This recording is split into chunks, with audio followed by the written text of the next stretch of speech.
안녕하세요, 임태형입니다. 오늘은 올해 외고 국제고 입시 분위기와 준비 전략에 대해 간략히 살펴보도록 하겠습니다. 외고 국제고 2023학년도 신입생 선발이 12월부터 시작되는데요. 30개 외고와 8개 국제고에서 총 7천여 명을 선발하게 됩니다. 지난 2019년 12월에 문재인 정부가 외고 국제고 폐지 정책을 발표하면서 최근 몇 년간 전반적인 경쟁률은 하락 추세였습니다. 지금 고3 학생들이 입학할 당시에는 지원자 수가 만여 명에 가까웠지만 지난해에는 7,300여 명 정도만 지원했었고요. 특히 2021학년도 입시에서 지원자 수가 유독 크게 감소하는 모습을 볼 수 있었습니다. 이때 여러 가지 악재가 겹쳤었기 때문인데요. 첫째는 당시 중3이었던 2005년생들 학생 수가 그 이전보다 크게 줄어든 이유가 있었고요. 그리고 코로나가 절정에 이르면서 면접을 취소하는 학교들이 많았었습니다. 면접이 취소될 경우에 경쟁률이 떨어지는 이유는 아무래도 학생 선발에서 내신 비중이 높아지다 보니까 내신이 부족한 학생들이 합격 가능성을 낮게 보고 애초부터 지원을 포기했기 때문입니다. 그 밖에도 상위권 대학들의 교과 전형 확대나 정시 확대 같은 외고 국제고에 다소 불리한 대입 환경들이 조성되면서 경쟁률을 끌어내리는 원인으로 작용했다 보고 있습니다. 그런데 지난해 입시 보면 전반적인 지원자 감소 추세는 계속됐지만 감소폭이 크게 줄어들었고요. 국제고 같은 경우에는 지원자 수가 이전 연도보다 오히려 소폭 증가했습니다. 그리고 수도권 상위권 외고들을 중심으로 학과별로 경쟁률이 오른 곳도 적지 않았습니다. 2006년생 학생 수가 다소 늘어난 이유도 있었고요. 그 전에 경쟁률이 워낙 큰 폭으로 떨어졌었기 때문에 외고 국제고 입시 문턱이 다소 낮아지면서 관련 계열에 진짜 관심이 있던 학생들의 기본 수요는 어느 정도 이어졌다고 볼 수 있겠습니다. 이제 올해 입시 이야기를 해볼 텐데요. 결론부터 말씀드리자면 올해도 외고 국제고 입시의 전반적인 침체 분위기가 크게 반전되지는 않겠지만 그래도 작년보다는 경쟁률이 다소 오를 수 있다고 봅니다. 왜냐하면 일단 2007년생들 그러니까 올해 중3 학생 수가 작년보다 10%포인트 가까이 증가한 이유가 있고요. 그리고 코로나도 어느 정도 진정 국면이라 예년처럼 면접을 취소하는 학교는 많지 않을 것으로 보입니다. 물론 아직 외고 국제고 정책에 대한 방향성이 확실히 나오지 않았기 때문에 불안 요소도 있습니다. 지난 문재인 정부에서 외고 국제고를 일반고로 전환하는 정책을 발표하고 또 실제로 법령을 바꿔서 폐지 과정이 현재 진행되고 있긴 한데 올해 들어선 윤석열 정부는 아직 그 방향성을 명확히 정하지 않았습니다. 2025년부터 외고만 일반고로 전환하고 국제고는 유지하겠다는 언론 보도도 나왔었지만 지금까지의 정부의 공식 입장은 올해 12월에 외고 국제고 존폐 여부를 포함한 새로운 고교체제 로드맵을 제시하겠다는 겁니다. 우리 중3 학생들이 올해 원서 쓰기 전에 발표될 확률은 높지 않아 보이지만 만약 12월 초 이전에 관련 정책이 발표된다면 그 내용에 따라서 외고 국제고 경쟁률이 어느 정도 영향을 받을 수도 있겠습니다. 하지만 어떤 정책이 발표되더라도 지금 중3 학생들은 현재의 고교체제로 대입을 치르기 때문에 지금까지 입시 준비해 오셨던 분들은 너무 불안해하실 필요는 없겠습니다. 올해 학교별 입시 변화 살펴보면요. 가나다 순으로 볼 때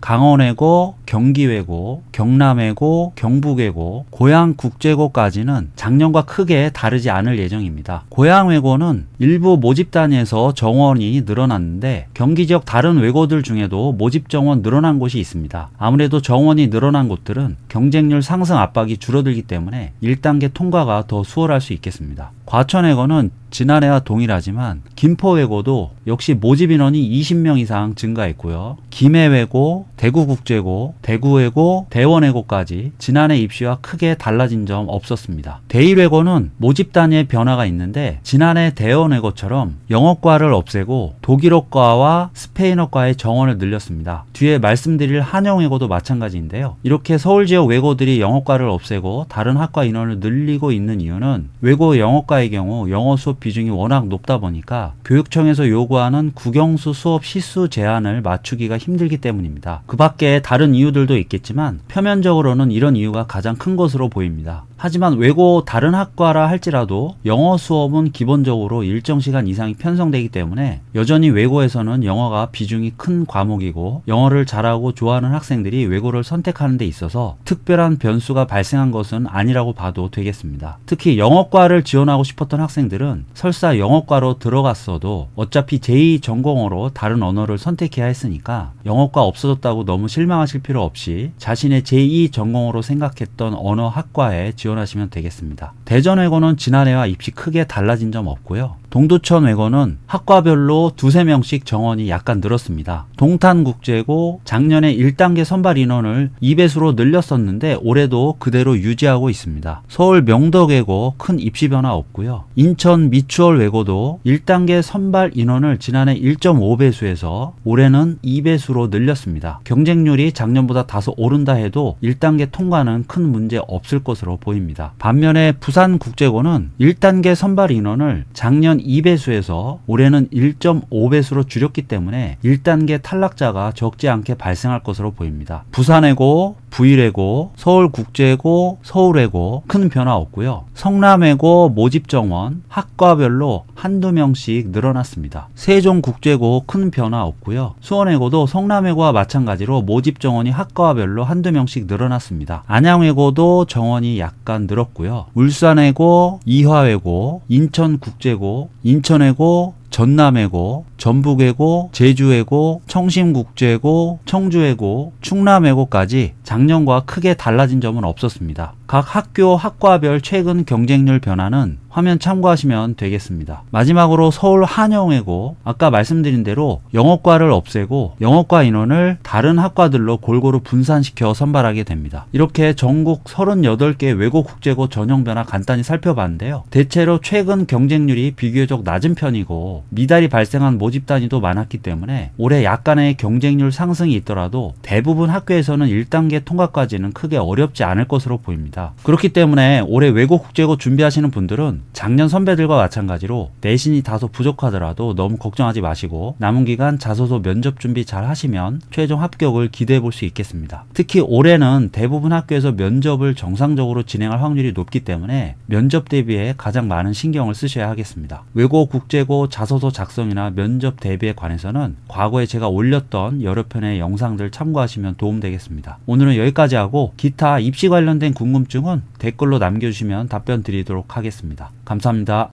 좋아요, 구독, 알람 설정, 댓글 달면 합격.